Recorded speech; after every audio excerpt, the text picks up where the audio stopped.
भाई को इतना सारा खून क्यों कर रहा है, उनके साथ क्या हुआ और उनकी साइकिल टूटी हुई क्यों डली है। आज की बात कछु ऐसी है कि रात ही में आ गए थे, मेहरोनी आए थे, हम थोड़े काम के पर बैठे थे सुबह सुबह और ये झंडे के लिए रहे थे हम लोग मजे, और ये लगाने लगे थे डंबल लगाने के बाद आ गया था यहाँ पर हार्वेस्टर सुधरने के लिए, और ये कर रहे थे यहाँ पर डांस, और जेसीबी से ठलवा दी थी इन लोगों ने।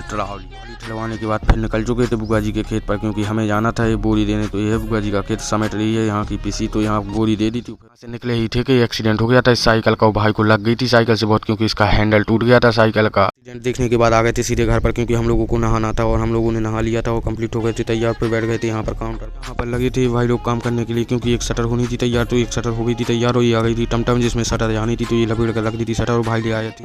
बोले चूस लिए थे हम लोगों ने, और फिर हो गई थी रात में बनना था एक फरसा, तो ये चाचा बना रहे थे फरसा। ये रहा फरसा बन गया था हनुमान जयंती के लिए, तो ये फरसा बढ़िया लग रहा था, तो हमने ये हम भी बनवा लें, लेकिन फिर हमने नहीं बनवाया था और ये इसकी हो रही थी घिसाई होने के बाद आ गए थे हम मार्केट सब्जी लेने। फिर हो गई थी रात।